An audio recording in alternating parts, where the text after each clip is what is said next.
Hello, beautiful souls. Kerry Kulkens here. In the many years I've been sharing my family's gifts, a legacy passed down through 7 generations, starting long before my wonderful mum, the White Witch Kerry Kulkens, became a household name, I've been asked one question more than any other. Sarah, can anyone read tarot cards? The simple answer is yes. Anyone can buy a deck. Anyone can read the little white booklet that comes with it, or even memorize the complex meanings of all 78 cards. But the real answer, the one that separates a party trick from a profound life-altering experience? No. To truly read the cards, to find the deep resonant truth that can change the entire direction of a person's life, you cannot just be a reader, you must be a psychic. The cards are a language. They are a divine alphabet of symbols, archetypes, and energies that have been with us for centuries. But a language is useless if you cannot translate it. Psychic ability, our intuition, our clairvoyance, our connection to spirit is the translator. It's the electricity that lights up the blueprint. Without the psychic spark, the tarot is just 78 pieces of beautifully illustrated cardboard. They can tell you what is happening, e.g., this card means an ending, but they can never tell you the why, the how, or the who, e.t. this ending is necessary because your soul is crying out for a change, and it relates specifically to your boss, David, who is blocking your path. I've seen this countless times. Clients come to me confused, even frightened, because an app, a book, or an inexperienced reader pulled the Tower or the Death card. They were told disaster is coming or something terrible will end, and they were left with nothing but fear. My goodness, that's not what we're here for. That's not positive energy. We are here to empower, to bring clarity, and to light the path ahead, not to throw shadows on it. A psychic reader sees the Death card and feels the energy behind it. They can say, this isn't a physical death. This is the beautiful, necessary end of the old you. You're finally shedding that skin of self-doubt you've been carrying since high school. This is a liberation. See the difference? One is a forecast of doom. The other is a permission slip for freedom. I want to share a story with you. This is a true story about a client of mine from a few years back. We'll call her Melissa. And it is the single best example I have of why the cards and the psychic gift must work hand in hand. The case of the accountant and the canvas. Melissa came to my reading room on a grey Tuesday afternoon. She was the absolute picture of having it all together. Sharp blazer, hair pulled back in a severe bun, sensible shoes, and a briefcase that probably cost more than my first car. She sat opposite me, hands clasped so tightly her knuckles were white. "Thank you for seeing me, Sarah," she said, her voice polite but strained. "I'll be honest, I'm not entirely sure I believe in all this." She gestured vaguely at my crystals and the decks of cards on the table. "That's perfectly all right, love," I smiled. "You don't have to believe in it for it to work." "What's brought you here?" "It's a career decision," she said, "all business.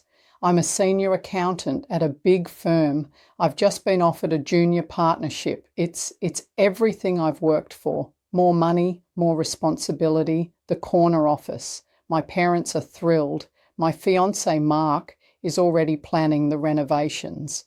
"But you're not thrilled," I stated. It wasn't a question. Her composure cracked just a tiny bit. "I should be. I'm 34. This is the plan. But every time I think about signing that contract, I feel physically sick." "Right," I said, shuffling my favourite well-worn deck. "Let's see what the universe has to say about it." I laid out a simple 5-card spread, and the cards that appeared were, to put it mildly, dramatic. Card 1, the situation. The 10 of Wands. Card 2, the challenge. The Tower. Card 3, the hidden truth. The 2 of Cups, card 4, the path forward, the Fool now. If I were just a by-the-book reader, this is what I would have told her.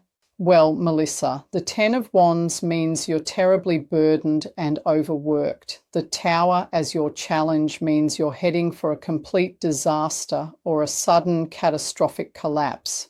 This new job will probably make you redundant or burn you out completely. The Two of Cups as a hidden truth means your relationship is at the heart of this. And the Fool as the outcome means, well, you'll probably just throw it all away and do something silly. Can you imagine? I would have sent that poor woman home in an absolute panic, probably to start a fight with her lovely fiancé and spiral into anxiety. This, my friends, is why psychic ability is not a bonus, it is a necessity. I closed my eyes, I breathed in, connected to my guides, and reached out to her energy, using the cards as my lens. The real reading, where the magic happened. I looked at the Ten of Wands.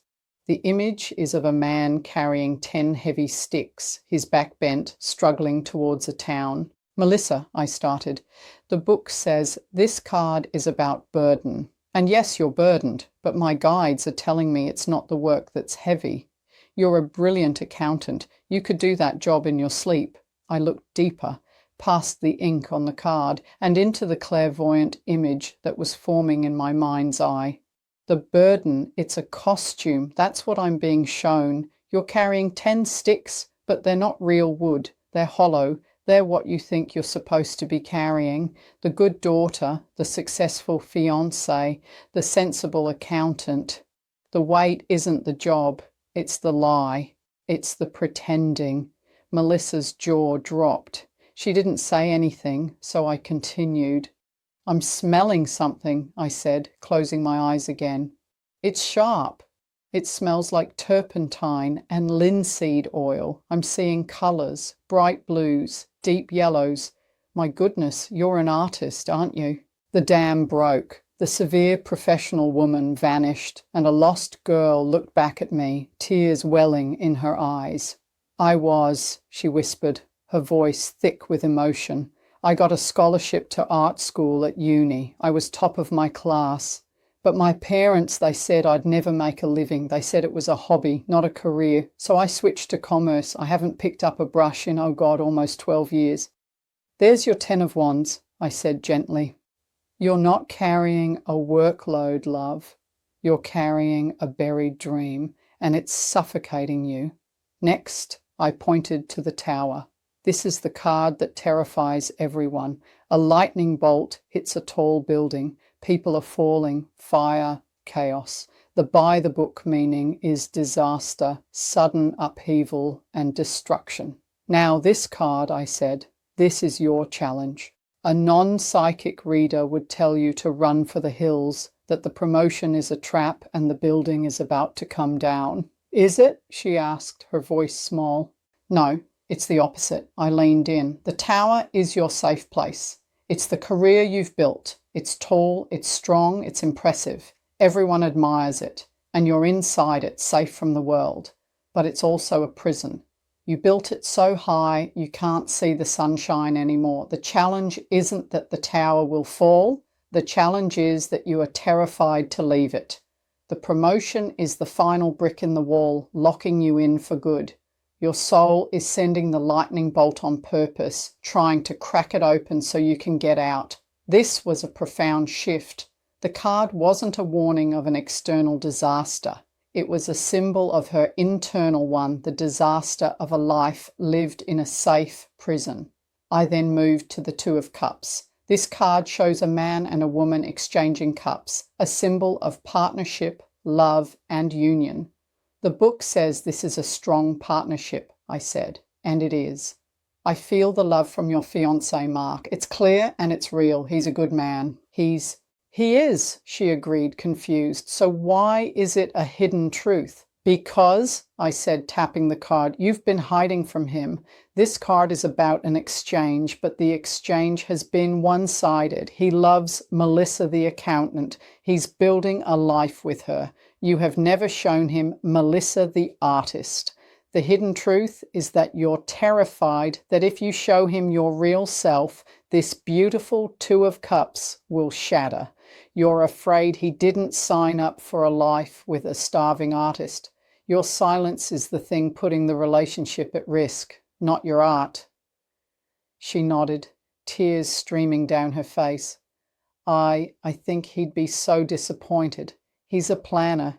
He loves that I'm stable and secure.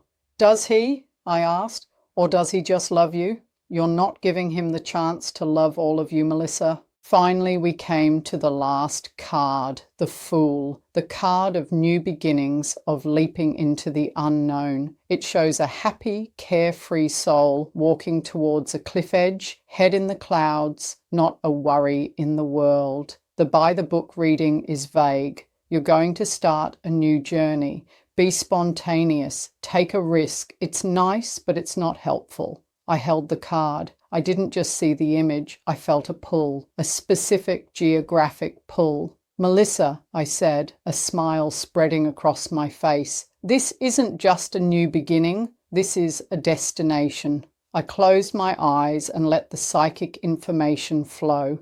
I'm seeing cobblestones, old yellow buildings. I smell amazing food, fresh bread and tomatoes. I'm hearing Italian, a lot of Italian. Her head snapped up. There's a name, I continued, that's coming in from my guides. It's a woman's name. Anna or Nonna? Does this mean anything to you? Melissa let out a sound that was half sob, half laugh. Nonna Anna, my grandmother. She was from Italy. She's the one who taught me to paint. She passed away 3 years ago. Well, she's right here, I said, feeling that beautiful, warm, grandmotherly energy fill the room. And she is not happy about her paintbrushes gathering dust. I laughed, and Melissa laughed through her tears. Nonna Anna is showing me Florence, specifically a little apartment with a blue door near a bridge. Oh, this is it. She left you some money, didn't she? Not a fortune, but enough for something. Yes, Melissa whispered, her eyes wider than I'd ever seen them. She left me about $20,000. I put it straight into our mortgage deposit account. Mark called it our sensible windfall. Your Nonna is calling it your escape fund. I grinned. She is literally screaming in my ear right now, love. She says, stop being so sensible and go live. She's showing me an art school, a short course, a 3-month intensive in Florence. She wants you to take her money and go. That, Melissa, is your fool. It's not a vague risk. It's a plane ticket. The woman who left my reading room that day was not the same one who had walked in.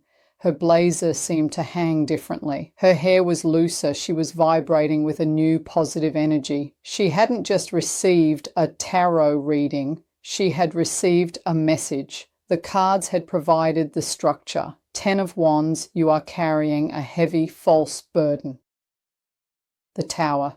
Your safe life is a prison you must break out of. 2 of Cups. Your relationship is at a crossroads of truth. The Fool. A new beginning and a leap of faith is required, but it was the psychic spark that gave it life. The burden was her buried artistry. The prison was her accounting career. The crossroads was her fear of showing Mark her true self. The leap of faith was a specific art course in Florence, funded by her Nonna Anna. The aftermath. You might be wondering what happened to Melissa. She went home that night and for the first time told Mark everything. She told him about her art, her fears, and the reading. She told him she didn't want the partnership. She wanted to go to Florence. Was he disappointed? Number. According to her email a week later, he was relieved. He said, I finally have my girlfriend back. I've been missing her for years. He wasn't in love with her spreadsheets. He was in love with her passion. He told her to book the ticket. Melissa went to Florence for 3 months. She painted, she cried, she ate gelato, she lived. Mark flew over for the final 2 weeks and they had the second honeymoon they'd never had the first time. Today, Melissa is not a partner at a big firm. She and Mark moved to a smaller coastal town. She works 3 days a week as a freelance bookkeeper, she's still practical, and spends the rest of her time in her home studio. She sells her art online and at local markets. She doesn't make a fraction of the money she would have, but she is, in her own words, disgustingly happy. The moral of the story. Melissa's life changed not because of 78 pieces of cardboard. It changed because the cards acted as a conduit. They were the telephone line, and my psychic ability was the voice that spoke through it, translating the static of the universe into a clear, actionable message from her guides, her grandmother, and her own higher self. This is the Kulkens legacy. This is what my mum, Kerry, championed for decades. We don't just read your future, we help you connect with it. We use these ancient tools to unlock the wisdom that is already inside you. So the next time you have a reading, whether it's with me or someone else, remember this story. Don't settle for the by-the-book definitions. Seek out the reader who can see beyond the cards and into the heart of you. The cards tell the story, but the psychic reads between the lines, and that, my darlings, is where the real magic is. Stay positive, trust your journey, and never be afraid to take that fool's leap. With love and light, Sarah Kulkens,